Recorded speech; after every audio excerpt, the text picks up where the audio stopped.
हाय। Answer writing की hesitation दूर करते हुए डेली आंसर राइटिंग के आज के क्वेश्चन को शुरू करते हैं। आज का क्वेश्चन है, has the concept of Aadhaar succeeded as a game changer for India's leaky welfare regime? Analyse. Question काफ़ी स्ट्रेट फॉरवर्ड है। सबसे पहले यहाँ पे आपको ध्यान देना चाहिए कि ओपिनियन पूछिए। Has the concept of Aadhaar succeeded, जो आधार है उसने कितनी हेल्प करी है? आप मानते हैं कि उसने हेल्प करी है या नहीं करी है?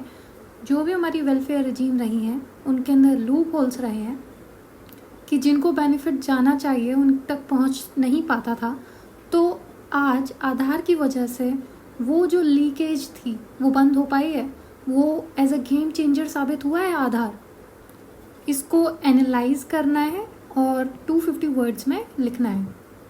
तो सबसे पहले जैसे कि हम हर एक क्वेश्चन के अंदर देखते हैं कि क्वेश्चन का कंटेक्स्ट क्या है, मतलब क्वेश्चन की अंडरस्टैंडिंग हमें कितनी है, हमें उसे समझने की कोशिश करते हैं। तो हमारा जो ब्रॉड एरिया है जिसके अंदर से क्वेश्चन पूछा जा रहा है वो है आधार। अब लेकिन आधार के अंदर तो बहुत सारी चीज़ें आ जाती हैं, इसीलिए हम क्वेश्चन का कीवर्ड देखते हैं डायरेक्टिव वर्ड, और डायरेक्टिव वर्ड है हमारा यहाँ पे एनालाइज। इसका मतलब हमें एक डायरेक्शन मिल गई कि हमें किस डायरेक्शन में सोचना है इस कंटेंट के बारे में, इस कंटेक्स्ट के बारे में।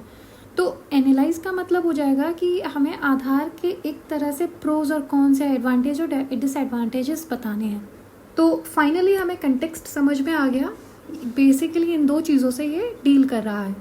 अब आपको इस टॉपिक के बारे में कंटेंट अपने दिमाग के अंदर गैदर करना है। आपको नहीं पता है कंटेंट, कोई बात नहीं, आप वेबसाइट, अपने रिसोर्सेज, अपनी मैगजीन्स, जो भी चीज़ें आपने पढ़ी हैं, बुक्स वगैरह, इससे रिकॉल करके उन्हें दोबारा याद करके फिर रिवाइज करके आप दोबारा ये इस क्वेश्चन के अंदर लिख सकते हैं।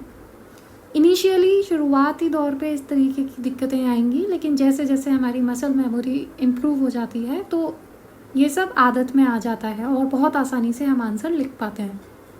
तो अभी फ़िलहाल इस क्वेश्चन के बारे में आपको क्या क्या चीज़ें याद आ रही हैं? तो एग्जाम्पल के तौर पे आपको याद आ रहा होगा कि कोई रिपोर्ट्स आई होंगी कि जिसके अंदर एक्सप्लेन किया गया था कि किस तरह से आधार की वजह से कई तरह के लीकेजेस जो स्कीम्स के अंदर मिले जाते थे और उनमें थोड़ा सा डिक्रीमेंट आया हुआ, और इसके अंदर टाइम बहुत सेव हुआ। इस तरीके के कई तरीके की चीज़ें आपके दिमाग में आ रही होंगी और चैलेंजेस इसके बारे में पता चल रहे होंगे कि कहीं कहीं पे तो आधार एक्सेप्ट नहीं हो पाता था और डिजिटल है तो इंटरनेट की कनेक्टिविटी हर जगह नहीं है। तो इस तरह के पॉइंट्स आपके अभी दिमाग में आ रहे होंगे। आप उन्हें एक रफ शीट पर, रफ पेपर पर लिख सकते हैं साइड में। अगेन, अगर आपको लगता है कि ये बहुत टायरिंग प्रोसेस है तो ये शुरुआती दौर पे ऐसा लगता ही है, पर डेली प्रैक्टिस के बाद ये आदत में आ जाता है और बार बार लिखने की ज़रूरत नहीं पड़ती है। हमने कंटेक्स्ट को देख लिया, उस क्वेश्चन को समझ लिया कि क्वेश्चन क्या पूछना चाह रहा है। हमने कंटेंट गैदर कर लिया, क्या क्या कंटेंट की ज़रूरत पड़ेगी एक आंसर लिखने के लिए। अब फाइनली बात करते हैं स्ट्रक्चर की। जो भी हमने कंटेंट इकट्ठा कर लिया है, अब उसको हम स्ट्रक्चर में कैसे लिख सकें जिससे कि अच्छा आंसर बन सके और पूरा कंप्रहेंसिव आंसर बन सके। जो क्वेश्चन ने पूछा है वो सारी इन्फॉर्मेशन हम उसमें दे सकें और ज़्यादा से ज़्यादा मार्क्स को हम स्कोर कर सकें।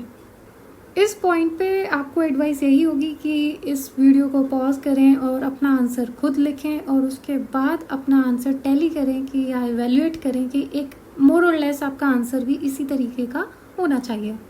स्ट्रक्चर में मोर और लेस जो बेसिक चीज़ें जो आती हैं, आपका अपना तरीका होगा लिखने का, लेकिन हम एक नॉर्मल बेसिक अप्रोच लें तो यहाँ पे 3 चीज़ें आती हैं: इंट्रो, बॉडी, कंक्लूजन। इंट्रोडक्शन की पहले हम बात करते हैं। इंट्रोडक्शन कई तरह से लिखा जा सकता है, पर इस क्वेश्चन की सिंप्लिसिटी बनाते हुए को हमने सिंपल सा डेफिनेशन के से लिंक किया हुआ है कि Aadhaar is a 12 digit unique identity number that can be obtained voluntarily by residents और passport holders of India based on their biometric and demographic data. It is done through following the provisions of the Aadhaar Act 2016। इससे ये फ़ायदा होता है कि examiner की attention मिलती है और उससे पता चलता है कि कैंडिडेट को नॉलेज है और उसको कुछ कीवर्ड्स पता हैं जो उसी को पता होंगे जिसने रीडिंग की होगी। नॉर्मल पैसिव लर्निंग नहीं की होगी, उसने थॉरो रीडिंग की है। तो इस इंट्रो को देख के हम कह सकते हैं एक अच्छी बिगनिंग आंसर को मिल गई है, एक डिसेंट बिगनिंग मिल गई है, जो अभी कहती है कि करेक्ट इन्फॉर्मेशन है और क्रिस्प इन्फॉर्मेशन है, इसके अंदर कोई भी एक्स्ट्रा इररिलेवेंट चीज़ें नहीं है। वरना इसको लिखने के और भी तरीके हो सकते हैं, जैसे कि आप स्टेट्स को यूज़ करके लिख सकते हैं कि आधार की वजह से इतना सब कुछ हुआ है, इतना नहीं हुआ है, या फिर किसी इवेंट से रिलेट करके लिख सकते हैं। अब यहाँ पे बॉडी की बात करते हैं। बॉडी से पहले एक पैराग्राफ 3 से 4 लाइन का ज़रूर आएगा, क्योंकि क्वेश्चन की डिमांड ही यही थी कि उसने पूछा था कि हैज़ या क्या ये आधार कार्ड की वजह से लीकेज कम हुई है, क्या हमें लगता है, तो यस हम लिखेंगे इसके अंदर। और लेकिन इसको हम अपने स्टेटमेंट को एक अंदर से सपोर्ट देते हुए, एक वैलिड सपोर्ट देते हुए इसका आंसर देंगे कि yes Aadhaar has curtailed leakage of government subsidies through Aadhaar saving worth ₹90,000 crores according to the UIDAI's 2017-18 annual report. However, in the National Bureau of Economic Research provides the mixed result. यहाँ पे हम देख सकते हैं कि mixed, हमने ये answer को थोड़ा बैलेंस्ड कर दिया, क्योंकि इंटायरली ज़रूरी नहीं है कि आधार की वजह से फ़ायदे ही हुए हैं, उससे कुछ नुकसान भी हुए हैं, और इस चीज़ को सपोर्ट करने के लिए एविडेंस दिए हैं। ऐसा हमने अपनी मर्ज़ी से नहीं लिखा है, हमने एविडेंस दिए हैं, प्लस अंडरलाइन कर दिया है कि अटेंशन मिल सके एग्जामिनर की। यही चीज़ हमें एग्ज़ाम में भी करनी होती है।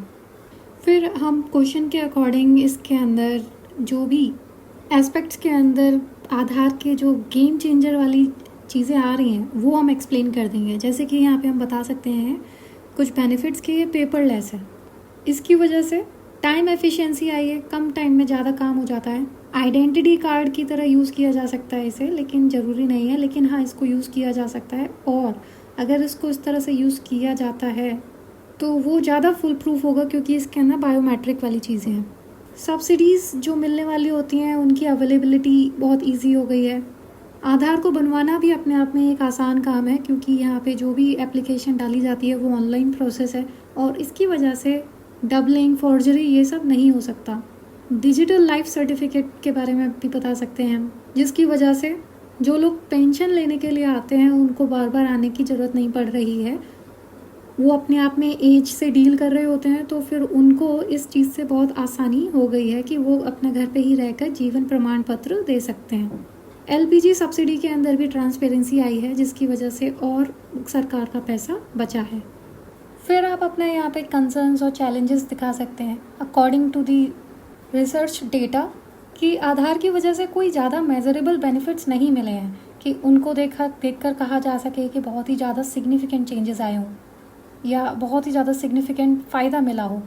उल्टा इसकी वजह से ट्रांजैक्शन कॉस्ट ही बढ़ी है, क्योंकि हर राशन की दुकान पर इंटरनेट और इंटरनेट जैसी चीप डिवाइसेस को प्रोवाइड कराना कॉस्ट भी बढ़ गई थी, जो देखा गया कि 17% एक्स्ट्रा कॉस्ट राशन लेने वालों को देनी पड़ी। साथ में जो जेन्युइन बेनिफिशरीज थे उनमें से 10% ऐसे लोगों को भी राशन डिनाई किया गया देने से। कभी कभार इंटरनेट की एरर से ऑथेंटिकेशन होना मुश्किल हो जाता है, जिसकी वजह से जो जेन्युइन PDS बेनिफिशरीज थे उन्हें भी राशन सप्लाई नहीं हो पाई। साथ में 10% ऐसे भी लेजिटमेट बेनिफिशरीज थे जिनको राशन नहीं दिया गया, क्योंकि या तो उनका आधार लिंक्ड नहीं था या फिर कोई ना कोई एरर की वजह से। और जैसा कि गवर्नमेंट का बहुत कहना था कि लीकेज रुकी थी क्योंकि इसके अंदर डुप्लीकेसी का सवाल नहीं है, लेकिन ऐसा नहीं है। रिसर्च के माने तो उन्होंने कहा कि घोस्ट बेनिफिशरीज और डुप्लीकेट्स अभी भी चैलेंज बने हुए हैं। हमने स्ट्रक्चर के अंदर इंट्रो बना लिया, बॉडी के अंदर दोनों एस्पेक्ट्स बता दिए, कंक्लूजन के ऊपर आते हैं। अब कंक्लूजन यहाँ पे वे फॉरवर्ड देना ज़्यादा ज़रूरी है, क्योंकि इसके अंदर सिर्फ यही नहीं है कि हमने सिर्फ और सिर्फ पॉजिटिव और नेगेटिव गिना दिए और उसके बाद खुद से कोई सॉल्यूशन या ओपिनियन नहीं दिया हो। इसलिए यहाँ पे ज़्यादा ज़रूरी बन जाता है इसके अंदर कंक्लूजन के अंदर वे फॉरवर्ड देना। जैसे कि हम आधार सीडिंग के अंदर जो भी इनकन्सिस्टेंसीज आ रही हैं उन्हें रिजॉल्व कर सकते हैं, और जो ट्रांजिशन फेज होता है हमेशा कुछ ना कुछ प्रॉब्लमेटिक रहता है, तो उसे थोड़ा फ्लेक्सिबल बनाना चाहिए। कंपलसरी नहीं बनाना चाहिए कि उसके अंदर आधार का लिंक कंपलसरी ही है। आधार कार्ड से ये डुप्लीकेसी का जो इशू है बहुत इंपॉर्टेंट है और उसे सॉल्व करना ही चाहिए। उसके लिए दूसरे इनोवेटिव मेथड्स का हम यूज़ कर सकते हैं, जैसे फूड कूपन्स, स्मार्ट कार्ड्स और लास्ट माइल ट्रैकिंग। इसके अलावा करप्शन को टैकल करने के लिए जो भी होता है, तो और भी दूसरी टेक्नोलॉजी को भी हम हार्नेस कर सकते हैं, जैसे कि कंप्यूटराइजेशन कर सकते हैं, SMS अलर्ट्स को भेज सकते हैं, या टोल फ्री जो हेल्पलाइंस होती हैं उनको हम इंट्रोड्यूस कर सकते हैं। ये सब करने के बाद आपको जो आंसर मिलेगा वो कुछ 2.5 पेज के अंदर मिलेगा, जहाँ पे फर्स्ट जो पैराग्राफ होगा वो इंट्रोडक्शन होगा, फिर उसके बाद बॉडी लिखी जाएगी, और अगर आप क्रिएटिव होना चाहते हैं और एग्जामिनर की अटेंशन पाना चाहते हैं तो आप डायग्राम का भी यूज़ या फ्लो चार्ट लगाकर भी यूज़ कर सकते हैं। और थर्ड पेज पे आपका कंक्लूजन हो जाएगा। कंक्लूजन के अंदर वे फॉरवर्ड देना इस पर्टिकुलर आंसर के लिए इम्पॉर्टेंट है। आंसर जितना पॉइंट वाइज होता है उतना ही होलिस्टिक लगता है, और एग्जामिनर को लगता है कि कैंडिडेट ने सारे पॉइंट्स कवर कर लिए हैं, इसीलिए वो ज़्यादा इफेक्टिव अप्रोच होती है। बाकी सबकी अपनी अपनी अप्रोच होती है, आप उससे अपने तरीके से लिख सकते हैं। 250 वर्ड्स के अंदर हमें ये लिखना होता है, इसलिए मेक श्योर कि आपकी इतनी अच्छी प्रैक्टिस हो जाए धीरे धीरे कि आप सभी आंसर इसी तरीके से एग्ज़ाम हॉल में लिखने लग जाएं। इसलिए डेली प्रैक्टिस बहुत ज़रूरी है। डेली प्रैक्टिस करते रहिए। Keep writing. All the best. See you in the next video.